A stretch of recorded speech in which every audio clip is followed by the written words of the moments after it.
আমাদের বিদ্যালয়ের বাগান সহ বিভিন্ন স্থাপনায় ভাঙচুর করা হয়। নিরাপত্তা বাহিনী কি করতেছিল আমাদের এই প্রশ্ন। এই স্কুলে যে হামলা হয়েছে এটা শুধু অর্থনৈতিক ক্ষতি হয় না, এই স্কুলের সম্মানে আঘাত করা হয়েছে। এই নির্বাচন করতে দেওয়া হয়েছে তাদেরকে সুযোগ দিয়েছে, এই ক্ষতিপূরণ তাদের দিতেই হবে। কেন তারা স্কুলকে ক্ষতিগ্রস্ত করবে?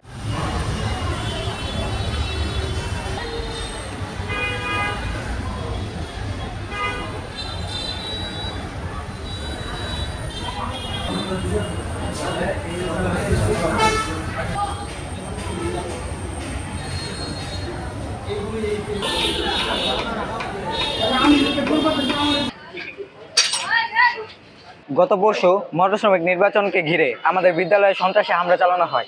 সেই হামলাতে আমাদের বিদ্যালয়ে 5টি গ্লাস ভাঙা হয় এবং 10টি চেয়ার ক্ষতিগ্রস্ত হয়। তাছাড়া 20টি বেঞ্চের মতো, আমাদের বিদ্যালয়ের 10টি লাইটের মতো বিভিন্ন জিনিস, বিভিন্ন রাষ্ট্রীয় সম্পদ নষ্ট করা হয় এবং আমাদের বিদ্যালয়ের বাগান সহ বিভিন্ন স্থাপনায় ভাঙচুর করা হয় এবং বিভিন্ন স্থাপনা এবং কি আমাদের বিদ্যালয়ের ভ্যানে তুলে তারা নিয়ে যাওয়ার মতো ঘটনা, নির্লজ্জকর ঘটনা ঘটিয়েছে। আমাদের বিদ্যালয় হচ্ছে তো আমরা যেই সময় এখন আছি, আমাদের বিদ্যালয়টি হচ্ছে আমাদের একটা আবেগের জায়গা। আমাদের যারা সিনিয়র আছে, আমাদের সাবেক শিক্ষার্থী এবং আমরা আমাদের জুনিয়র, আমাদের পরবর্তী প্রজন্ম যারা আছে তাদের জন্য কিন্তু এই বিদ্যালয়টা হচ্ছে একটা আবেগের বয়স, একটা আবেগের জায়গা। এবং এই আবেগের জায়গায় এরকম ভাঙচুর সত্যি আমরা মেনে নিতে পারছি না।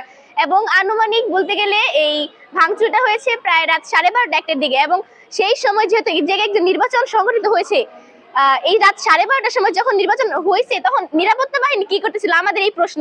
নিরাপত্তা বাহিনীর এরকম কর্মকাণ্ডে আমরা সত্যি আর কি বলবো, আমাদের এই জায়গায় কিছু বলার নেই।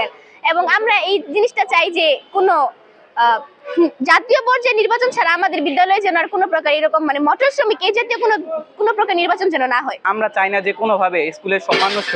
এই স্কুলে যে হামলা হয়েছে এটা শুধু অর্থনৈতিক ক্ষতি হয় না, এই স্কুলের সম্মানে আঘাত করা হয়েছে, যেটা আমরা কোনোভাবে মেনে নেব না। আমাদের স্কুল আমাদের কাছে আমাদের বাড়ি ঘরের থেকেও বেশি। এই স্কুলের কোনোভাবে যে অসম্মান হোক, এটা আমরা আমাদের শিক্ষার্থী হিসেবে আমরা কোনোভাবেই মেনে নিতে পারবো না। আমাদের এই ঐতিহ্যবাহী স্কুলে এমনভাবে ক্ষতিগ্রস্ত করা হয়েছে, তাতে আমরা নির্বাচন করতে দেওয়া হয়েছে তাদেরকে, তাহলে কেন তারা ক্ষতিগ্রস্ত করবে? কেন তারা এই স্কুল থেকে ক্ষতিগ্রস্ত করবে? স্কুল হলো আমাদের আরেকটা পরিবার।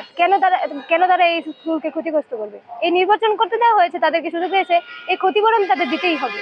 কেন তারা স্কুলকে ক্ষতিগ্রস্ত করবে? তারা ঐতিহ্যবাহী স্কুলের সম্মান নষ্ট করেছে। পদ্মা সেতু, মেট্রো রেল এবং এলিভেটেড এক্সপ্রেসওয়ে নির্মাণের গর্বিত অংশীদার বসুন্ধরা সিমেন্ট। কেন এত দূরেতে আমরা পথ শহরতে বাইরে দিয়ে দিমু? কিভাবে পারো করে ঠেকাও? আঙ্গুর প্রত্যেকটা পয়েন্টে আঙ্গুর অপমান অপদস্থ করছে, আমরা ধৈর্য ধরছি, কিছুই বলছি না। আমাদের ক্যান্ডিডেটের একটাই কথা, তোমরা গন্ডগোল করো না, আমরা সহ্য করছি। রেজাল্ট দিয়ে দিব এই টাইমে সুলাফান লইয়া সরকারি একটা প্রতিষ্ঠানে উঠিয়া গ্লাস ভাঙ্গে আনলো, দরজা ভাঙ্গে আনলো। এটা কি আমার বাপের সম্পদ না ওর বাপের সম্পদ? এটা আমার শ্রমিকের না, এটা এক সরকারি জিনিস। আমরা এটার বিচার চাই। আর এই আমাদের বাবলু ভাই আহ্বায়ক প্রধান, ওর মাথার বাড়ি মারলো, এটা কি আমরা কোনো সদস্য না? আমগোর সাথে যদি ওদের সম্পর্ক না থাকে আলাদা হয়ে যাক, সন্ত্রাস থাকতে পারবে না মুক্তাগাছা, এটা আমার বক্তব্য। মটর শ্রমিকের সন্ত্রাস থাকতে পারবে না। বিগত 2 দিন আগে আমাদের ওই স্কুলে ঐতিহ্যবাহী RK সরকারি উচ্চ বিদ্যালয়ে এই মটর শ্রমিক ইউনিয়নের নির্বাচন হয়েছে। ওই নির্বাচনে দেখা গেছে যে ওই দিন রাত্রে 12টার দিকে কপিত দুর্বৃত্তরা হামলা করেছে এক প্রতিপক্ষ আরেক প্রতিপক্ষের উপর, এতে একজন আঘাতপ্রাপ্ত হয়েছে। তারপর আমাদের এই স্কুলে এই ভাঙচুর শুরু হয়েছে, বিশেষ করে প্রধান শিক্ষকের রুম, অ্যাসিস্ট্যান্ট হেড টিচারের রুমে জানলা ভাঙচুর করা হয়েছে। এরপর টিচার্স রুমের দরজা ভেঙে ওরা ভিতরে প্রবেশ করতে চেয়েছিল। তারপর আমাদের যে লাইটগুলো আছে ওই লাইটগুলো ভেঙে ফেলেছে।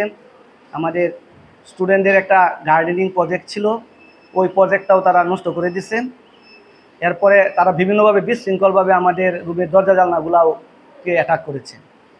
তারপর আমি ওই দিন যখন ঘটনা চলে তখন আমি আমাদের লোকাল প্রশাসন হিসাবে ইউনো মহোদয়কে আমি বিস্তারিত সব জানিয়েছি ফোনের মাধ্যমে। উনি বলেছে যে ব্যাপারটি দেখবে এবং ক্ষতিপূরণ আদায় করবে। মোটর শ্রমিক নির্বাচন নিয়ে কিছুটা ঝামেলা হয়েছে এবং গতকালকে রাস্তা অবরোধ করেছে। আজকে স্কুলে একটু পরিস্থিতি খারাপ হয়েছিল, তো আমরা পরিস্থিতি নিয়ন্ত্রণে নিয়ে এসেছি এবং সবার দাবি দেওয়াই মেনে নেওয়া হয়েছে। যতটুকু যৌক্তিক দাবি মেনে নেওয়া হবে। এবং আমরা আশা করছি খুব দ্রুতই সব পরিস্থিতি শান্ত হয়ে যাবে। আমি কথা দিচ্ছি এরপরে এই ধরনের ফল্ট আর থাকবে না, তবে আমাদের সবাইকে সাহায্য করতে হবে। প্রশাসন একা তো কিছু করতে পারবে না, দেশের সবাইকে মিলে কিংবা মুক্তাগাছাবাসী সবাইকে মিলে আমাদের এগিয়ে যেতে হবে। আমি আশা করব আপনারা সবাই এবং আমার শিক্ষক যারা আছেন তারা এবং বাইরের যারা জনতা আছেন, সাধারণ জনতা, সবাই আমাদেরকে সাহায্য করলে আমরা এগিয়ে যেতে পারবো।